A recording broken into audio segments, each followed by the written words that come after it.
Weather అయితే ఇక్కడ ఎంత బాగుంది అని అంటే వీళ్ళు ఏదో ట్రిప్ ప్లాన్ చేశారు, బట్ అస్సలు వద్దని చెప్పాను. అంటే తీసుకెళ్తానని మాట ఇచ్చాను కదా, సో మీకు హాలిడేస్ అయిపోలోపు డెఫినెట్లీ తీసుకెళ్తాను. బట్ ఇక్కడ వెదర్ ఎంత బాగుంది, ఈ వెదర్ని యూస్ ఎంజాయ్ చేయండి. చూడండి ఎంత బాగుంది అంటే, పొలాలు ఇవన్నీ కోసేశారు. ఈ అద్దాలు తీయరా, ఈ అద్దాలు చూడండి ఎలా ఉన్నాయో. ఇక్కడ ఏదో గుడ్డోడండి ఎవరైనా అయితే వాడు అడుక్కోవడానికి వస్తే కొంచెం కాదు గాయస్, నేను ట్రిప్ అని చెప్పి నేను ట్రిప్ అంటే గిది అనుకుంటే నేను నార్మల్గా సింపుల్గా వచ్చేటోని, కాకపోతే ట్రిప్ అనడితోనే స్టైల్ ఏదో అనుకుని వచ్చేసాడు. మీరు రెడీకి వెళ్ళి కామెంట్ చేయండి guys.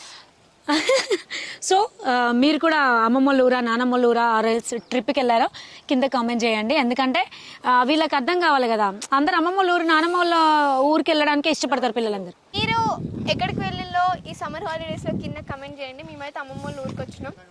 అండ్ ఎక్స్పెక్టేషన్స్ అయితే ఎక్కడ పెట్టుకోకండి, ఎందుకంటే ట్రిప్స్కి తీసుకుపోతా అంటారు అమ్మమ్మ వాళ్ళ ఇంటికి తీసుకొని వస్తారు, లేదంటే పెద్దమ్మ వాళ్ళ ఇంటికి, లేదంటే ఫ్యామిలీ మెంబర్స్ ఎవరో ఇంటికి తీసుకుపోతారు. నువ్వు కరెక్ట్ పెట్టుకో, ఫస్ట్ రివర్స్ పెట్టుకున్నావు, అది మా స్టైల్.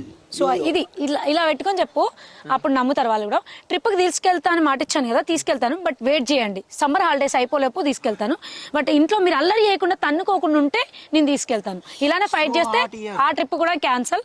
బట్ మీకు తెలియకుండా నేను ప్లాన్ చేస్తాను.